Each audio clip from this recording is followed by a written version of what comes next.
Hello friends, forever story में आप लोगों का स्वागत है। पिछले पार्ट में आप लोगों ने सुना कि शीतल जो है उस लड़की को टीज करने लगती है, उसे मतलब ताने मारने लगती है, दम कम रह गया, आँख मारने से ही सब कुछ नहीं हो जाता वगैरह वगैरह बोलती है। उसकी बातें सुन के वो लड़की जो है कहती है कि आँख ही मारी थी ना, जान से तो नहीं मारा था। एक छोटी सी चीज़ के लिए कितना सुनाओगी। खेलते समय सामने वाले को कंफ्यूज, हैरान, परेशान, डिस्ट्रैक्ट करने के लिए छोटे मोटे हथकंडे अपनाए जाते हैं। लोग तो खेल में रफ हो जाते हैं। मुझे वायलेंस पसंद नहीं है तो सामने वाले को परेशान करने के लिए या उसकी कंसंट्रेशन तोड़ने के लिए छोटी मोटी चीज़ें कर देती हूँ। इसमें किसी को चोट तो नहीं पहुँचती, पर तुम तो कल से सुनाए जा रही हो जैसे मैंने पता नहीं कौन सा गुनाह कर दिया है, कहकर वो लड़की वहाँ से चली जाती है। शीतल को लगा कि उसने शायद ज़्यादा ही बोल दिया है। अगले दिन कल्चर प्रोग्राम था, group dance, singing, script, speech, पता नहीं क्या क्या। शीतल जब ग्राउंड में आई तो वो लड़की उसको स्टेज पर डांस करती नज़र आई थी। विरोधी टीम स्पोर्ट्स में पीछे रह गई थी, पर आज का दिन उनका था। आज शीतल का कॉलेज पिछड़ गया था। शाम को बॉनफायर था, सब इकट्ठे हुए थे और वहाँ पे नाच गाना, खाना पीना, हंसी मजाक सब हो रहा था। शीतल वहाँ आई तो उसकी नज़र उस लड़की पर गई। इस लड़की की बातें सुनकर शीतल को एहसास हुआ था कि उसने थोड़ा ज़्यादा ही कह दिया था, तो उस लड़की को सॉरी बोलने का मौका ढूंढ रही थी कि कहीं अकेली मिले तो मैं सॉरी बोल दूँ। मैंने बहुत ज़्यादा ही बोल दिया, मुझे इतना नहीं बोलना चाहिए था। बात ज़रा सी थी, मैं चाहती तो ईज़िली निपटा सकती थी, लेकिन मैंने कुछ ज़्यादा ही बोला। खैर, थोड़ी देर बाद शीतल की नज़र फिर वहाँ गई तो वो लड़की बिल्कुल अकेली बैठी हुई थी। तो उसे मौका मिल गया था, वो उस लड़की के पास गई तो शीतल को अपनी तरफ आता उसने देखा। शीतल को लगा कि उसे आता देखेगी तो शायद वो इधर उधर हो जाएगी, लेकिन वो लड़की अपनी जगह से बिल्कुल भी इधर उधर नहीं हुई। उसकी नज़रें शीतल पे ही थी, वो वहाँ से हिली भी नहीं। तो शीतल इस बार थोड़ी सी नर्वस हो गई कि जाकर क्या और कैसे कहेगी। वो सोचने लगी कि यार, ये तो हिल भी नहीं रही है। अब मैं अगर गई भी तो मैं उससे क्या कहूँगी और क्या नहीं कहूँगी, समझ नहीं आ रहा। खैर, सॉरी तो बोलना ही है। तो वो बहुत हिम्मत करके उसके पास पहुँचती है और कहती है हेलो। ये कह के वो अपना हाथ आगे बढ़ाती है। उस लड़की ने भी अपना हाथ आगे बढ़ाकर हैंडशेक किया और उसने कहा हेलो। शीतल के मुंह से निकला आई एम शीतल। उस लड़की ने कहा आई एम श्वेता। तो उस लड़की का नाम श्वेता था। शीतल ने कहा कि आज तो आप लोगों की तारीफ़ हो रही है। आज का दिन आपका रहा, कॉन्ग्रेचुलेशंस। जी हाँ, क्या करते, स्पोर्ट्स में तो कुछ कर नहीं पाए, यही बचा था। इसमें भी कुछ ना करते तो वापस खाली हाथ लौटना पड़ता, इसलिए अपनी जी जान और सारा दम आज लगा ही दिया। दम पर श्वेता ने थोड़ा ज़ोर दिया था। शीतल को समझ आ गया था कि वो उसे उल्हाना दे रही है। वैसे श्वेता, मेरे कल के बिहेवियर के लिए सॉरी, मैंने कुछ ज़्यादा ही बोल दिया और आज आप सबकी परफॉर्मेंस बहुत बढ़िया थी। ये कहकर शीतल वहाँ से चली गई। सुबह सब लोग वापस चले गए। धीरे धीरे दिन बीत रहे थे, फाइनल एग्ज़ाम नज़दीक आ रहे थे। शीतल का ध्यान अब पढ़ाई पर था। पढ़ते हुए अक्सर उसे नीलू की याद आ जाती थी। सोचती थी कि पिछले साल कितने अच्छे से हम दोनों साथ में पढ़ रहे थे और आज मैं अकेले और वो अकेले। उसको याद करके शीतल को लगता जैसे उसका दिल बाहर आ जाएगा।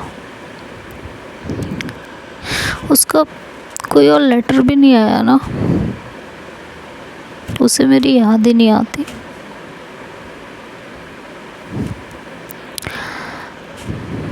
और अब शायद जब तक एग्ज़ाम ख़त्म नहीं हो जाते कोई लेटर आएगा भी नहीं। शीतल उदास भी थी और गुस्सा भी। एक एक करके दिन निकल रहे थे। एग्ज़ाम ख़त्म हुए और एग्ज़ाम के बाद नीलू का लेटर आया था जिसमें उसने अपने एग्ज़ाम अच्छे से होने की बात लिखी थी और शीतल से उसका एग्ज़ाम कैसा हुआ ये पूछा था और लिखा था कि जब रिज़ल्ट आए तो मुझे ज़रूर बताना। रिज़ल्ट आने पर शीतल ने नीलू के ख़त का जवाब दिया था कि वो पास हो गई है और नेक्स्ट क्लास में एडमिशन ले लिया है। दोनों के ख़त अब ऐसे ही होते थे, महीने में एक ख़त इधर से जाता, एक ख़त उधर से आता।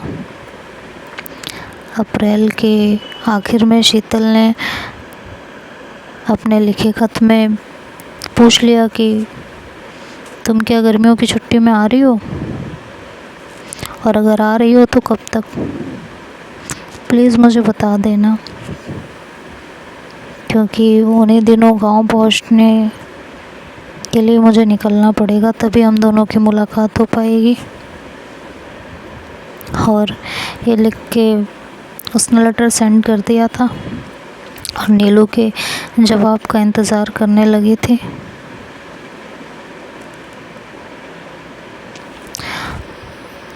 थोड़े दिनों बाद नीलू का खत आया जिसमें उसने लिखा था, हाय शीतल, कैसी हो?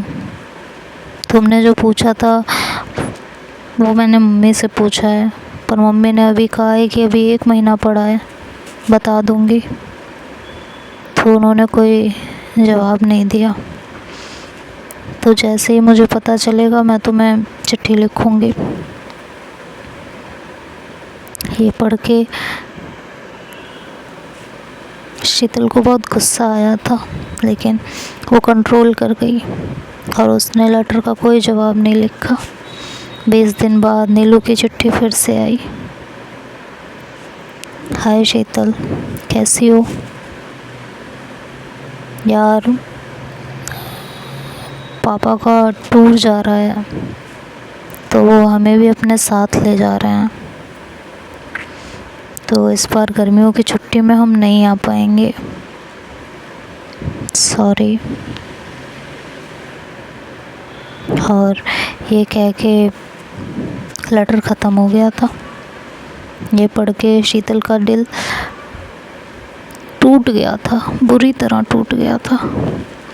उसने पूरा साल इसी इंतज़ार में काटा था कि छुट्टियों में नीलू से मिलना होगा।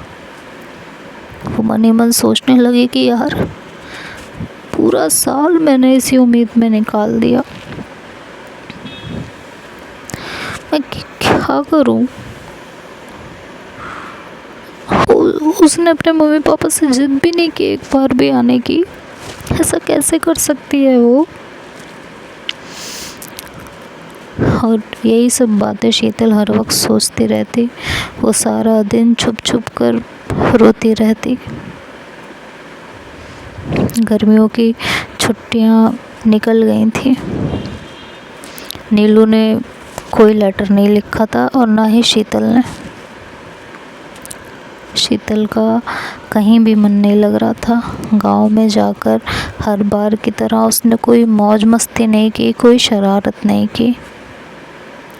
ना तो दिन भर आम के बगीचे में कच्चे आम तोड़कर नमक लगाकर खाना, ना शाम को दरिया किनारे दौड़ और खेल कूद। जिस शीतल के पाँव घर में नहीं टिकते थे, उसने बाहर निकलना बंद कर दिया था। कभी कभार शाम को दरिया के किनारे टहलने ज़रूर निकल जाया करती थी। बाकी ना किसी से ज़्यादा बोलना, ना कोई मौज मस्ती, कुछ नहीं। उसका ये बिहेवियर देख के शीतल की मम्मी ने उसके पापा से कहा कि शीतल बहुत बदलती जा रही है, बहुत शांत और गंभीर हो गई है। समझ नहीं आ रहा है कि क्या हो गया है इसे। घर अच्छा नहीं लगता है। इसकी चहल पहल, इसकी शरारतों से तो घर में रौनक रहती थी और अभी कैसे होते जा रही है। खैर, गर्मी की छुट्टियां बिताकर शीतल वापस आ चुकी थी और फिर से स्कूल और कबड्डी में बिजी हो गई थी। अगस्त के आखिर में टूर्नामेंट शुरू होने वाले थे। टूर्नामेंट इस बार पूना में था। 8 दिन का ट्रिप था। उसने अपने घर में परमिशन मांगी और हर बार की तरह उसके पापा ने उसे परमिशन आराम से दे दी थी। इंटर कॉलेज कंपटीशन था। जब वहाँ पहुँचा गया तो उधर शीतल की नज़र पड़ी तो देखा कि श्वेता और उसकी टीम भी आई थी। श्वेता ने शीतल को देखकर हाथ हिलाया तो शीतल ने भी हिला दिया। दोनों की टीमें अलग अलग ग्रुप में थीं तो टकराना लाजमी था, पर फिर भी सब कुछ टीमों की परफॉर्मेंस पर डिपेंड करता था। 4 दिन बीत चुके थे और दोनों का अभी तक कोई मैच नहीं हुआ था। श्वेता और शीतल के बीच ठीक ठीक बातचीत होनी शुरू हो गई थी। ज़्यादातर बातें मैच, दूसरी टीम और खिलाड़ियों के बारे में ही होती थी। तो अब आगे क्या होगा ये हम नेक्स्ट पार्ट में सुनेंगे। स्टोरी शॉर्ट है, तबीयत थोड़ी ठीक नहीं है, तो बाकी की स्टोरी कल सुनते हैं। तब तक के लिए बाय बाय, टेक केयर।